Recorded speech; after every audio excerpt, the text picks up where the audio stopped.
11. The half lie. Learning objectives. 1. We should never tell a lie. 2. We should never believe in rumors. Warm up. Let's see if you're smart enough to find out the lie. 2 truths and 1 lie. Use your math skills to determine which of the 3 statements below is a dirty lie. Explain how you made your decision. Once upon a time, a merchant was walking through the market in Cairo when he saw a slave for sale. "How much is this slave for?" he asked. "Only 600 pieces of silver," replied the slave dealer, "for he has a single fault." "What's that?" said the merchant. "Why," said the slave dealer, "he always tells one lie here, and if you buy him, you must put up with one lie each year." Now the merchant loved a bargain. "Only one lie a year?" thought he. "That isn't much. Most slaves tell many more. So do I, for that matter." So he bought Kafur, as the slave was called, took him home and set him to work, and for some months all went well. Kafur was cheerful and obedient and hard-working. On New Year's Day, the merchant and some of his friends rode out on their mules to a pretty flower garden a little way outside the city to celebrate. They took fruit and cakes with them, carpets to sit on, and musical instruments. Kafur went with him. At about midday, the merchant said to Kafur, "Mount my mule and ride home. Ask my wife for more pistachio nuts and bring them back as fast as you can." Kafur set off, but as he drew near the merchant's house, he tore his clothes and began to howl out loud. "Oh, my master!" he sobbed. "Oh, my poor master! What will become of us all now?" Many people, old and young, heard and gathered round him, and they all went along with him to his master's house. When the merchant's wife heard Kafur's cries and howls and saw the crowd of people, she ran to the door. "Oh, mistress!" screamed the slave, the tears running down his face. "My poor master is dead. The old garden wall in whose shade he was sitting with his friends fell suddenly and killed them all." Then the merchant's wife wept, and so did his daughters, and all the women of the house, and all the women in the crowd ran in to comfort them. The merchant's wife ran through her home, and in despair she began breaking the windows and smashing the china plates, just to show how much she loved her husband. That was often how people showed sorrow when the master of the house died.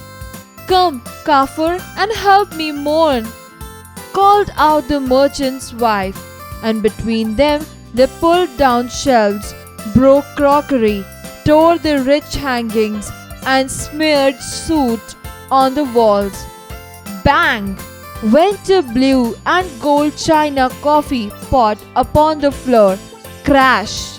And Kafur, with a sob, hurled his master's precious coffee cups through the window. Smash! He threw a little ebony table inlaid with ivory after the coffee cups, so that it broke into pieces in the courtyard, and all the while Kafur kept calling out, "Oh, my poor master! My poor master!" Kafur and the merchant's wife tore the gold embroidered cushions and ripped up the divans. Kafur, with a great tug, pulled down the high shelves which ran round the kitchen just under the roof, and clatter bang!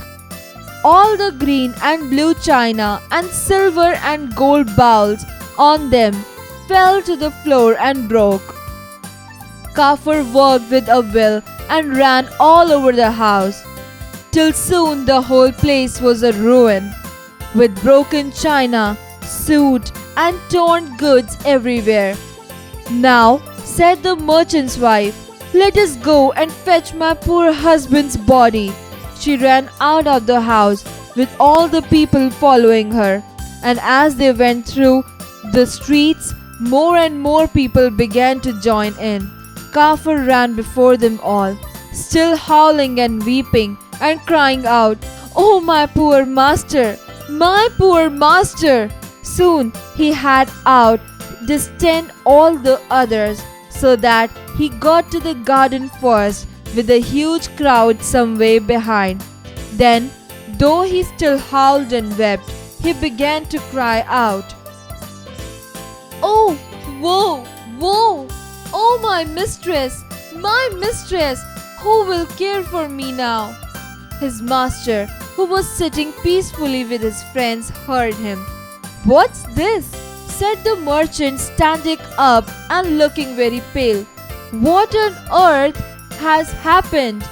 "Ah, my mistress," said Kafur, "when I reached your house, I found that it had fallen down and that everyone inside it had been killed." "My wife?" said the merchant. "Dead," cried Kafur. "And the mule I loved to ride on?" "Crushed too," cried Kafur. "And my son and my daughters?" "All dead," cried Kafur. "And the sheep and the geese and the hens too?" Then the merchant beat his chest and tore his fine clothes.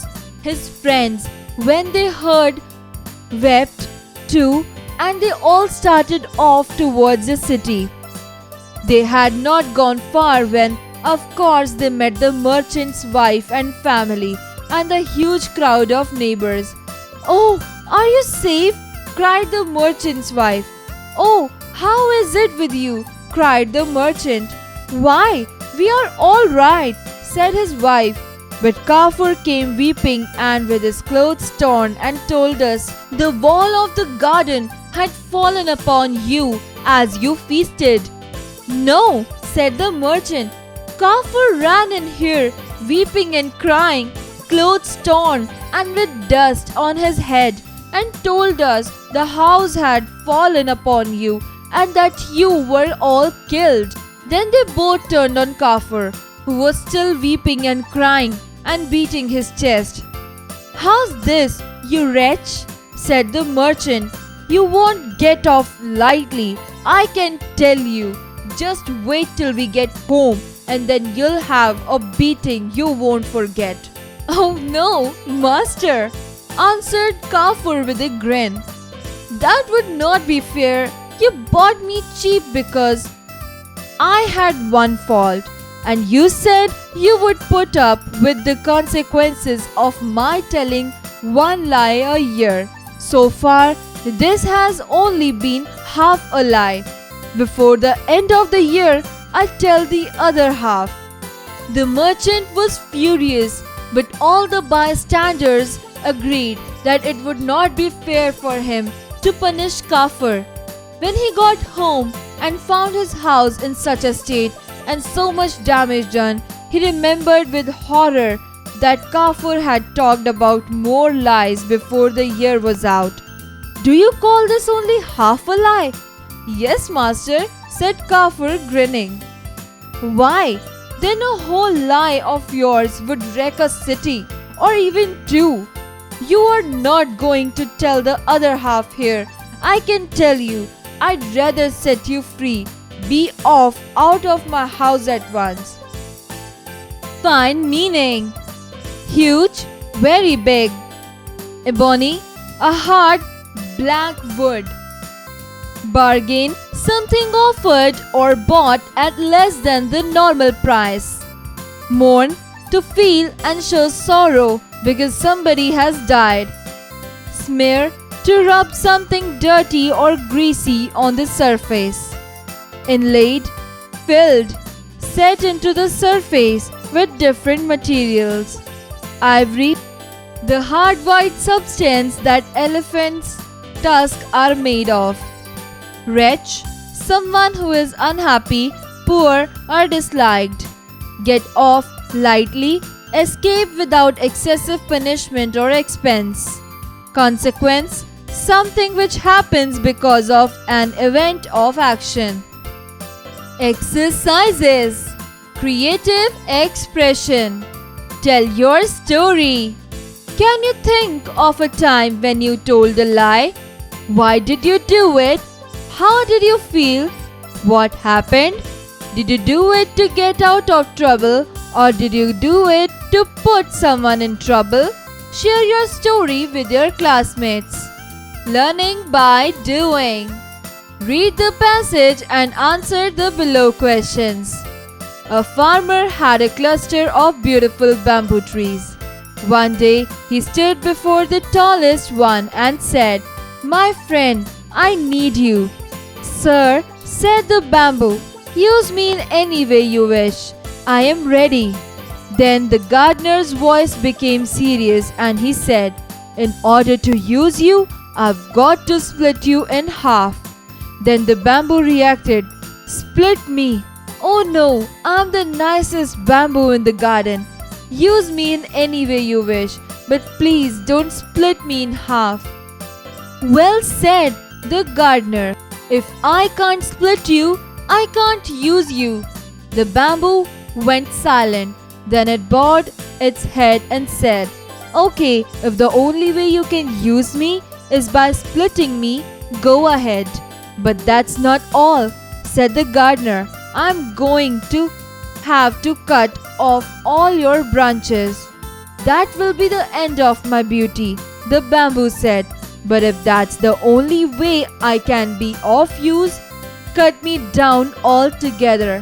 So the farmer cut down the bamboo, removed its branches, and split it down the middle. After hollowing out its insides, he brought it to a spring of water. It became a pipe to bring water to the gardens and make them fertile and fruitful. It gave its life to help other lives. Every day right around us, people are giving their lives that we might live. Take for example our parents, our teachers. 1. What did the farmer have? A. Banana tree. B. Bamboo tree. C. Mango tree. Answer: B. Bamboo tree. 2. Why did the farmer want to split the bamboo into half? A. To use it. B. To throw it. C. To eat it. Answer: to use it. 3. How could the farmer water his garden with the help of bamboo? A. As a storage. B. As a pipe. C. As a fertilizer. Answer: B. As a pipe. 4. What do these words mean? Silent, quiet. 5. The tree sacrifices its life for A. His family. B. Others. C. Farmer. Answer: C. Farmer. Critical thinking. Let's play a game. Goodbye 2022. 2022 was a year of incredible change. The coronavirus showed us how interconnected we are. Remember that storms don't last forever, and sometimes in the rain we can find a rainbow. Use the table below to brainstorm all of the great moments you had and the tough obstacles you had to face. What have you done and achieved in 2022? Column A, done. Column B, achieved. Welcome to 2023. What is your resolution for the upcoming future year? What do you want to achieve? Resolution 2023. Logical decision making. Imagine one of your best friends telling you a huge lie. His lie caused a fight between you and others. In the end, your friend tells you it was a lie. What would you do? Exercise time. Answer the following questions. 1. What was the only fault with the slave? Answer. The only fault with the slave was that he lied once a year. 2. Where did the merchant ride out to celebrate on the New Year's Day? What did they take with them? Answer. The merchant rode out on his mules to a pretty flower garden. They took fruits and cakes with them. 3. What did the master ask Kafir to do? Answer. The master asked Kafir to go back and bring pistachio nuts. 4. Did Kafir follow his master's instruction? What did he do instead? Answer. Kafir went back, but he lied to the merchant's wife that the merchant had died. 5. What did the master's wife do to mourn her husband? Answer. Master's wife ran through her home and in despair she began breaking the windows and smashing the china plates just to show how much she loved her husband. 6. What did the merchant mean when he told Kafir, "You won't get off lightly"? Answer. The merchant meant that he will beat up Kafir for what he did once they get home. Find their meaning. 1. Slave, labor. 2. Dealer, trader. 3. Suit, ash. 4. Obedient, studious. 5. Mules, donkey. 6. Grinning, smile broadly. Fill in the blanks. 1. The slave costed 600 pieces of silver. 2. Master and his friends rode out on their mules to the flower garden. 3. All the women of the family started mourning. 4. Merchant heard the news and torn clothes off. Take the right options. 1. The name of the slave was A. Farooq, B. Kafir, C. Shahrukh. Answer. B. Kafir. 2. What did Kafir do? A. Lied on New Year's Eve, B. Ran away, C. Both A and B. Answer. A. Lied on New Year's Eve. 3. What did the merchant do in the end? A. Asked Kafir to leave, B. Gave Kafir a beating, C. Praised Kafir. Answer. A. Asked Kafir to leave.